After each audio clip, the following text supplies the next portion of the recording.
Coucou tout le monde, j'espère que vous allez bien. Dans l'épisode de la dernière fois, vous savez, je vous avais dit que je réfléchirais à l'idée de vous faire un épisode sur la naissance de Nayeli, notre troisième et dernier enfant, et donc sur mon dernier accouchement. J'ai pris le temps de me poser la question de l'utilité pour vous comme pour moi, dans le fait d'éventuellement vous en parler. J'ai réalisé que énormément de femmes vivaient des choses similaires à ce que j'ai vécu pour ce dernier accouchement, à savoir les violences gynécologiques. Vous savez, je rêve d'un monde où la violence serait complètement éradiquée, et notamment ce type de violence-là. Et je crois pas que ce soit en se taisant sur notre propre vécu que ça changera. Je crois que, comme tout le monde, les choses changent lorsqu'on ose en parler, lorsqu'on ose les pointer du doigt, et ensuite en cherchant une solution pour faire autrement. Alors je me lance, je vais vous parler de ce que j'ai subi, de ce que j'ai vécu ce jour du 19 janvier 2019. Bonjour, je m'appelle Julie, je suis la maman de 3 enfants, âgés de 13 à 4 ans, accompagnatrice en développement personnel, future praticienne en psychothérapie et amoureuse de la vie. Je souhaite la bienvenue sur le podcast The Cocoon, un podcast dédié aux femmes qui veulent vivre une vie sereine et épanouie sans s'épuiser. Ma mission, c'est de vous guider dans la transformation de votre soi intérieur afin de vous donner les ressources pour transformer votre vie. Chaque semaine, je vous partage mes conseils et astuces, de l'inspiration, mes réflexions et mes phases d'introspection, afin de vous aider à reprendre la main sur votre vie, à faire de la place pour plus de self-love et d'alignement. Chaque jour, vivez plus en conscience. Apprenez à vous connaître et à incarner votre vérité. Grâce à ces épisodes, vous serez, je l'espère, prête à vivre l'une des plus belles pages de votre vie. Comme d'habitude, si vous aimez le podcast, la meilleure façon de le soutenir est de lui mettre une note de 5 étoiles sur la plateforme de podcast que vous utilisez. Ainsi, vous permettrez à d'autres personnes de le découvrir plus facilement. Ensemble, épanouissons-nous dans nos vies. Avant de vous parler de mon troisième accouchement, je crois qu'il faut que je vous parle avant tout de ma grossesse, du commencement. En fait, j'ai su que je portais Nayeli 5 mois après qu'on ait décidé avec mon mari que nous voulions un troisième enfant. 5 mois à essayer. Ça peut paraître ridiculement court pour les personnes ayant attendu encore plus longtemps que nous, mais pour nous, c'était une première. À vrai dire, pour Kathleen, c'était arrivé sous pilule, donc plutôt rapide. Et pour Logan, c'était arrivé directement le cycle qui a suivi le retrait de mon stérilet. Donc c'était compliqué de faire plus vite. Du coup, je m'inquiétais, voyant qu'il n'y a rien qui arrivait. Je me demandais si j'avais pas un souci. Si j'étais pas devenue stérile ou quoi que ce soit, ou je ne sais pas. Parce que finalement, moi, j'étais moins jeune que quand j'ai été enceinte de mes aînés. J'étais du coup plus fatiguée, puisque 2 enfants, du coup, c'est toujours plus de fatigue que quand on n'en a pas du tout. Et puis un jour, les 2 barres sur le test dont je ne dirai pas le nom, mais qui commence par un grand C, se sont affichées. C'est toujours une sensation incroyable pour moi de découvrir que je porte la vie. J'ai toujours su, avant même de faire les tests, mais d'avoir la confirmation, c'était quelque chose quand même. Alors, je ne sais pas pourquoi, mais j'ai toujours eu une pensée pour tous ces gens qui n'arrivaient pas, qui n'arrivent pas, qui se battent pour devenir parents dans la vie, car dans leur cœur, ils le sont déjà. C'est plus fort que moi. J'ai toujours une pensée pour ces gens-là. Et j'ai toujours une pensée pour ce bébé que j'ai perdu il y a quelques années plus tôt. Je me disais toujours que ce bébé-là, celui que j'attendais aujourd'hui, ne serait pas le 2e ou le 3e, mais le 3e ou le 4e, si j'avais pas perdu celui-ci. Bref, ce fut une grossesse douce, mais encore une fois différente de mes précédentes. D'ailleurs, je me suis toujours fait la remarque que c'est fou quand même, on peut avoir autant d'enfants qu'on le souhaite, chaque grossesse sera différente. Comme pour nous faire savoir, quelque part, que chaque enfant sera différent lui aussi. Pour cette grossesse-là, j'étais moi-même différente d'ailleurs. Bien plus sûre de moi, de mes capacités, et au courant des différentes possibilités qui s'offraient à moi aussi pour l'accouchement. Du coup, nous nous sommes dirigés avec mon mari vers une naissance à domicile, après en avoir pas mal discuté tous les deux, avec du coup 2 sages-femmes qui nous suivaient durant la grossesse, avec lesquelles on s'entendait évidemment très très bien. Nous voulions accueillir notre bébé en famille, dans la douceur de notre foyer, pouvoir lui donner la vie à notre rythme, à nous, à moi, à mon bébé, pouvoir bouger, pouvoir manger, boire, comme moi je l'entendais, et non comme l'équipe médicale le décidait. Donc ma grossesse était suivie chaque mois, pour s'assurer que ça serait faisable. Parce qu'en fait, en France, les sages-femmes n'y prennent aucun risque. Celles qui voient un quelconque risque pour la mère ou pour l'enfant, elles préfèrent directement envoyer la maman, la femme enceinte, directement à la maternité ou à la clinique. Le but étant toujours le bien-être et la santé de la mère et de son enfant, que ce soit avant, pendant et après la naissance. J'ai donc eu un suivi le plus naturel possible, extrêmement respectueux de mon corps, de mes besoins, de mes envies. C'était assez fou d'ailleurs, cette sensation d'être entouré par des amis, finalement, plus que par du personnel médical. C'était totalement différent de ce que j'avais toujours connu, en fait, jusque-là.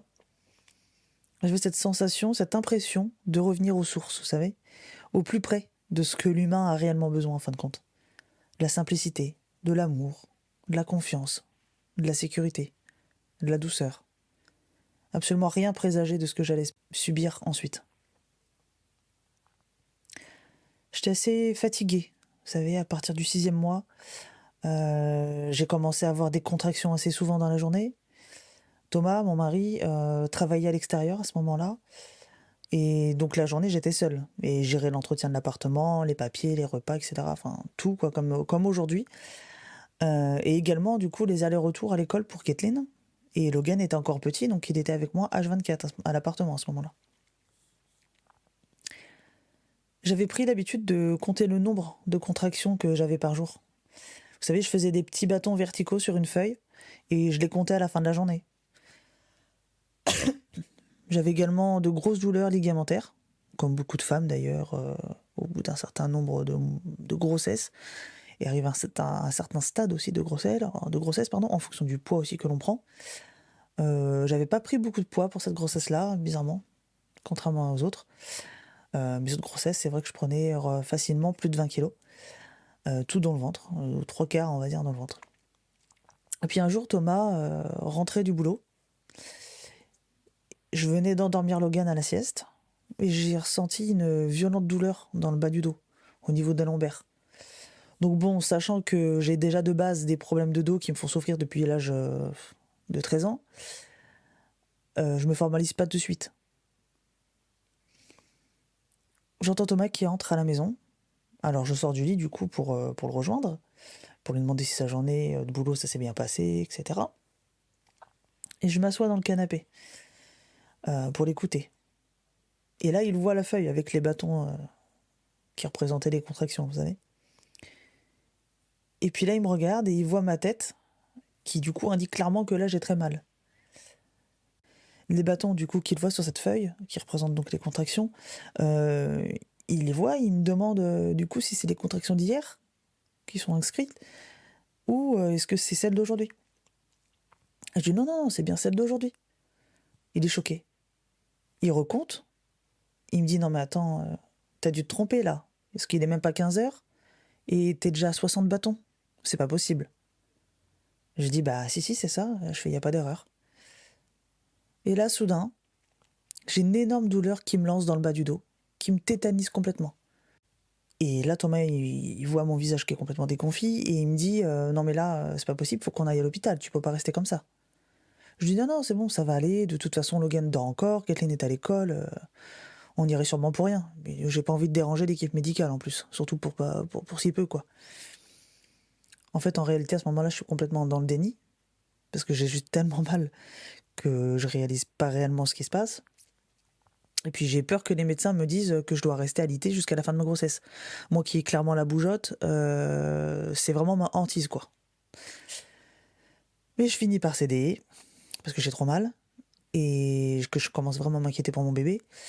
Alors je préviens l'école, je téléphone, et je leur dis qu'on passe prendre Kathleen directement là, beaucoup plus tôt que prévu du coup, exceptionnellement. Je vais réveiller Logan, et je lui dis qu'on doit aller à un rendez-vous pour maman à la maternité, que c'est normal, qu'il faut faire ça de temps en temps pour surveiller que le bébé grandisse bien. Logan n'avait que de 2 ans à l'époque. Hein. Je voulais surtout pas qu'il s'inquiète. Voilà. On récupère donc les enfants, etc. On file à l'hôpital. Je préviens mes parents, comme ça, juste au cas où, quoi. J'entre donc aux urgences gynécologiques le 18 janvier 2019, après-midi, en pensant qu'on arrêterait ma 60aine de contractions journalières. Donc je suis les médecins à droite à gauche dans l'hôpital pour faire une batterie d'examens, tests urinaires, prise de sang, plusieurs échographies, monitoring, etc. Le temps passe, ils me disent qu'ils me gardent pour la nuit parce qu'ils veulent m'injecter un produit qui apparemment, selon eux, est le produit le plus fort qu'ils ont, et qu'ils me mettront du coup le lendemain matin pour stopper les contractions.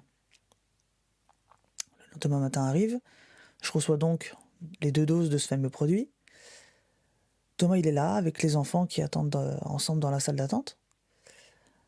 J'angoisse beaucoup, car j'ai mes 2 jeunes enfants de 9 et 2 ans qui sont là, pas loin, et à pas savoir ce qui se passe pour leur maman. De mon côté, j'en sais pas beaucoup plus. Tout d'un coup, il y a une gynécologue de service, que je connais absolument pas, qui vient me voir et qui s'assoit au pied de mon lit. Je la regarde dans les yeux, et là, tout de suite, je comprends que je ressortirai pas ni aujourd'hui, ni avant un petit moment de cet hôpital.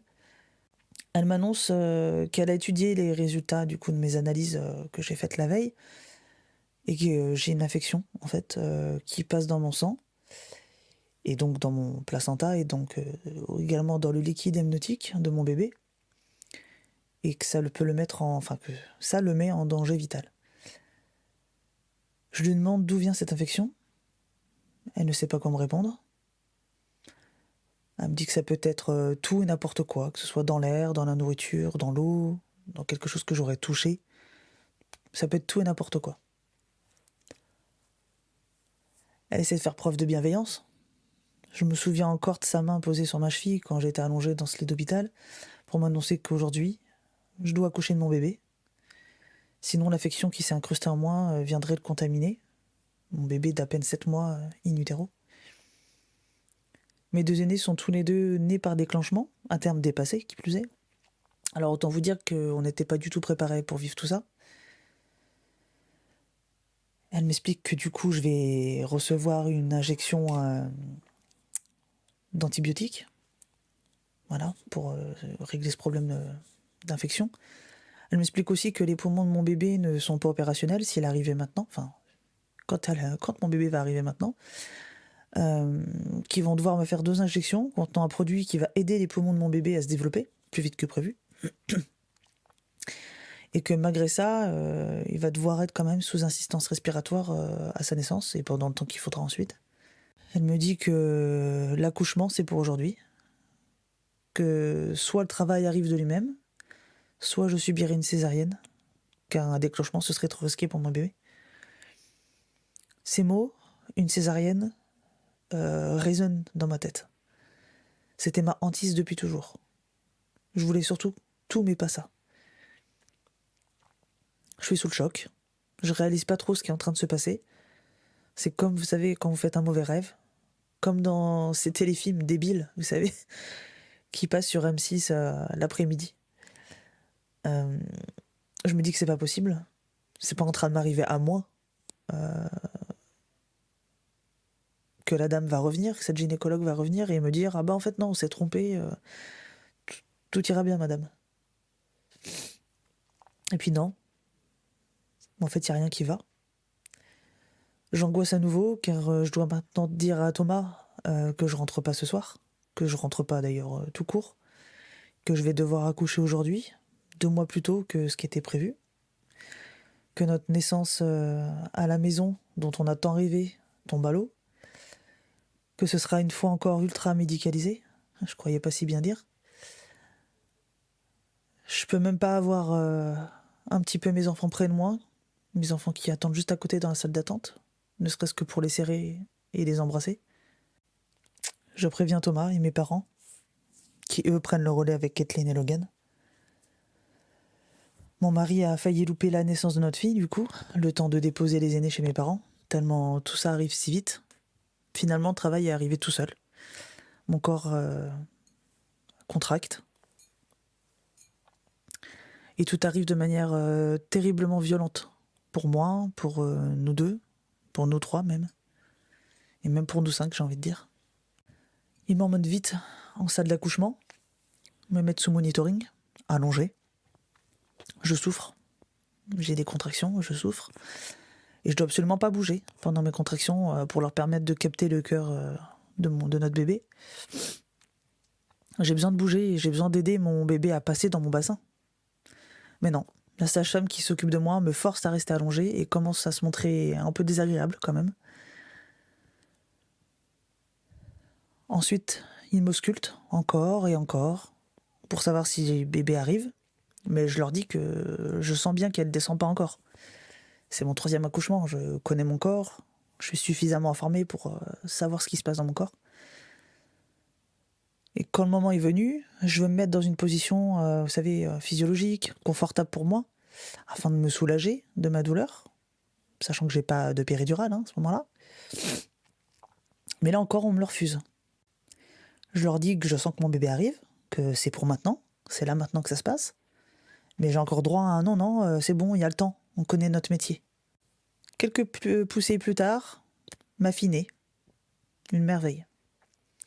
Lorsque je pousse, pour faire naître Nayeli, la poche des os éclate, le liquide amniotique est rouge sang. L'équipe médicale est en panique, parce qu'ils n'ont jamais vu ça avant, ce qui d'ailleurs est super rassurant, puisqu'ils le disent à voix haute. Suite à ça, je peux pas voir ma fille, en peau à peau, du fait de sa prématurité évidemment. Ils ne proposent même pas à Thomas de couper le cordon, ils le font eux-mêmes. Ils me disent le sexe après que je leur ai demandé, sinon je l'aurais même pas su à ce moment-là. Et ils s'en vont en réanimation néonate, en manquant de faire tomber Nayeli, tellement la salle est pleine de liquide amniotique, de sang, de bazar, de câbles, de matériel partout. Alors je dis à Thomas de les suivre. Il me dit non, je reste avec toi. J'étais complètement épuisé, j'ai plus de force à ce moment-là. Mais le pire est à venir. Cette même sage-femme me demande de pousser afin d'expulser mon placenta. Elle m'explique que leur protocole dit que j'ai 30 minutes, top chrono, maximum, pour évacuer mon placenta avant que eux n'interviennent pour l'extraire. C'est ce que eux appellent à ce moment-là la délivrance. Sauf qu'en réalité, je le vis plus comme un viol et une séance de torture que comme une quelconque délivrance. L'équipe médicale est à 6 devant moi. Ils sont 6. Je suis comme une bête de foire, les jambes posées sur les étriers, qu'on observe, qu'on tripote, s'assurant qu'elle bouge pas trop quand même. La sage-femme me demande de pousser à nouveau. Je suis épuisé. Et avec tout ça, je doute complètement de mes capacités. Je pousse de toutes mes forces, mais il n'y a rien à faire. Il ne veut pas sortir de mon ventre. Et avec le recul et une discussion avec mes sages-femmes libérales, du coup, qui nous ont suivis pendant la grossesse, que j'ai pu revoir ensuite, je crois que moi non plus, je voulais pas qu'ils s'en aillent.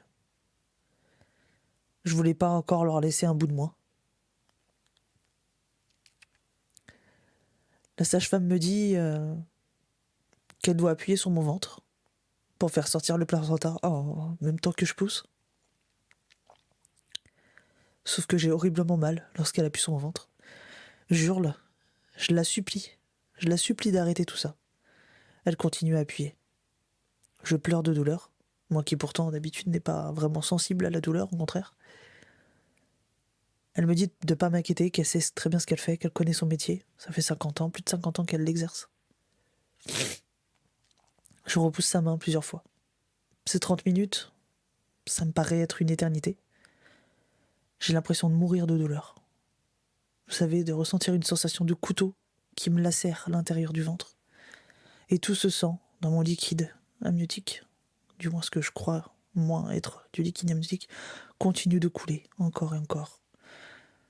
Je vomis plusieurs fois de douleur. Une fois les 30 minutes écoulées, elle se concerte avec ses collègues qui sont tout autour de moi. Ils parlent comme ça, sous mon nez, entre eux, comme si j'étais pas là pour entendre. Afin de savoir, voilà, s'ils doivent me proposer une anesthésie pour retirer manuellement mon placenta ou pas. Je leur demande de m'endormir pour la douleur parce que je peux plus supporter ça, j'y arrive plus. Ils m'anesthésient donc. Je ne sens absolument plus mon corps, hein, de la poitrine jusqu'aux orteils. Je reçois la même anesthésie que pour une césarienne, en fait, en somme. Je les vois prendre mes jambes, bouger mon corps, sans que je ressente quoi que ce soit. J'ai l'impression d'être une marionnette, en fait. J'ai absolument droit à aucune explication de leur part sur ce qu'ils sont en train de faire avec mon corps. La petite jeune qui extrait mon placenta, c'est la seule, sur les 6 membres du personnel soignant présent dans la pièce, pardon. C'est la seule à me dire qu'elle est en train de retirer mon placenta manuellement et que je vais rien ressentir. Voilà. Ni plus, ni moins. Sur le moment, j'ai juste envie de mourir, d'hurler, de les frapper même. Hein. J'étais vraiment à 2 doigts. Je pense que si j'avais eu plus d'énergie physique, je pense que j'en serais venu en main à ce moment-là. Pour leur montrer à quel point ils ont été violents envers moi. Mais je peux pas m'empêcher aussi d'avoir de la peine pour eux, qui sont acteurs de ça. Pour eux qui pratiquent de cette façon-là, probablement tous les jours. Pour eux qui sont blasés par ces gestes au point d'en oublier l'humain et ses émotions. Pour eux qui sont peut-être même en sous-effectif, certainement d'ailleurs. Pour eux qui travaillent dans l'urgence et le stress chaque jour. Je me console en me disant qu'heureusement, ce n'est pas comme ça partout. Mais j'ai de la tristesse pour eux et aussi de la colère d'avoir été victime de toute cette horreur. 2 femmes entrent alors dans la salle d'accouchement où je suis juste plus que l'ombre de moi-même en fait. Elles poussent une couveuse dont a été retirée la partie supérieure, vous savez, avec dedans un être minuscule et ensanglanté. C'est ma merveille, c'est ma va-tante, c'est ma Nayali. Je vois pas son visage, car il est totalement recouvert d'un masque à oxygène manuel que l'une des 2 femmes actionne pour lui permettre de respirer normalement. Elles m'ont amené mon bébé pour que je puisse l'avoir. Le temps de quelques secondes. Mais ils doivent déjà la ramener en soins intensifs néonates, où je la verrai que plusieurs heures plus tard, le soir. Mes mains tremblent en écrivant le script de cet épisode, parce que oui, j'aurais pu vous le raconter comme ça, mais j'aurais pas su garder le fil du script, donc j'avais vraiment besoin d'un support écrit, quelque chose qui me permette de suivre un petit peu le fil de tout ça. Enfin bref. Du coup, je dis à Thomas de rester avec elle, de ne surtout pas la laisser seule, tant que je ne suis pas là. Je veux pas qu'elle soit seule.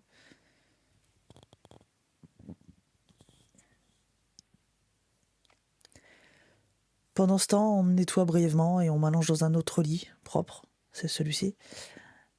Il me porte à plusieurs, parce que je peux pas du tout bouger. Hein. Je suis toujours sous anesthésie, je ne sens pas mon corps en dessous de la poitrine. Et en plus de ça, je suis complètement en état de choc.